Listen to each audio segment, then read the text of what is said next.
Gun laws vary all over the world, and with the ability to own and use firearms comes the risk of people using said firearms for nefarious purposes. In Finland, owning and using a firearm is legal with the proper registration, or by using one of the several gun clubs in the country to rent a weapon for practice. You see, Finland sees a low number of gun-related crimes, with around 1.5 million registered firearms in the country. Several laws and regulations help keep gun-related crime low, as well as hunting and sport shooting being common hobbies in the country. This means there is extensive education and training. But Sanna Sillanpaa is unique in this respect, as on February 21st of 1999, she would rent a 9mm Beretta from a shooting club in Helsinki and kill 3 people and wounding another who would end up sustaining lifetime injuries. This is the story of Sanna Sillanpaa and the case of the gun club murders. The story of Sanna Sillanpaa is a strange one that is also short on details. You see, on the surface, Sillanpaa's history is fairly standard, and one lacks information on our subject, thanks to those pre-internet days of the late 90s. But what we do know is the Sillanpaa was fairly normal. She went to school, went to college, and even earned a master's degree in computer science, eventually becoming an information technology expert, working for Fujitsu of Finland. Sillanpaa was 30 years old at the time of the murders, and showed no overt signs that anything was amiss in her life, as, according to her family, she had a good job, lived a good life, and nothing about said life indicated any sort of issues to the outside world. But under the surface, mental health issues were forming as early as 1996, only 3 years before the murders took place. You see, her family saw growing issues and kept them secret from everyone, even as Sillanpaa began to shut herself off from the world and fear that she was being watched. All of this makes her case a strange one, especially as no motive for her actions have ever come to light. This was the sort of situation that you always hear about, but never actually see play out. An outwardly normal-looking person, seemingly snapping, losing all control for a brief instant in time, and doing something terrible. On February 21st of 1999, Sillanpaa traveled the snowy city streets to visit a gun club in Helsinki. While there, she rented a 9mm semi-automatic pistol and took to the range. Nothing out of the ordinary. No one at the gun club had any known grievances with Sillanpaa, and she showed no signs that this was anything other than her getting some time at the range for practice. But the few members on hand that day would soon find their worlds changed forever. Sillanpaa would complete her range time with only a few others on hand at the downtown gun club, and as she was leaving the shooting area, she would turn to another member on hand and ominously and without warning or provocation would state, "This is what they taught us at the FBI Academy, isn't it?" Sillanpaa would then fire a shot that would kill the 23-year-old supervisor of the gun club, and then proceed to shoot all the other men near her in the head before others could even attempt to intervene. One witness on hand would state that the entire thing happened in an instant, and that when Sillanpaa saw him as he tried to run off the range, she shot at him, just barely missing him, before the pair would eventually encounter each other once again as he tried to escape. Sillanpaa would again try to shoot the man, but this time he managed to draw his own weapon and fired at her feet from his position in an attempt to force her back and defend himself.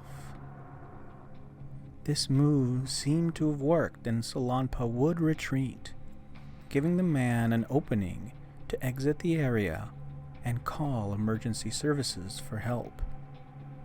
After trying to compose himself and take stock of the situation, the man would notice a bullet hole in his sweatshirt that he was wearing, just below his armpit, showing that he just barely survived being struck.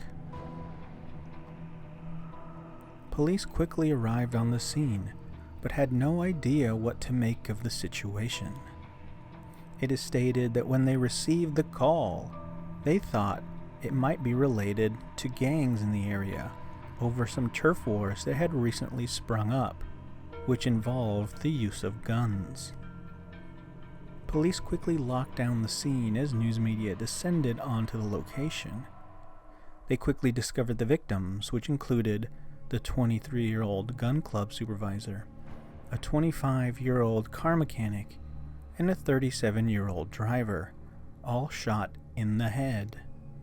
Police matched their information with the sign-in book at the gun club's entrance. Surprisingly, police found the name of Sanna Sillanpaa in that same ledger, and as they had been given information that a woman committed the act, and hers the only female name on the ledger at the time of the shooting, they initiated a search. But little information was available on Sillanpaa, and if not for the help of the survivor, who was able to identify her, as well as note what she was wearing, police may very have well lost her in the immediate aftermath. After her escape from the gun club, being driven out by return gunfire, Sillanpaa would casually board a nearby bus, still armed and with additional ammunition, and make her way to the Helsinki airport. Upon her arrival, she would attempt to purchase a plane ticket somewhere. She had no clear goal or destination, but would eventually settle on London and calmly wait in the terminal for her flight. And luckily for police, Sillanpaa's flight would not depart for another several hours, giving police just enough time to track her down and make an arrest, just as her flight was about to board. During this time, she had also disposed of the gun in a rubbish bin shortly before boarding began, which was later found by an airport cleaning crew.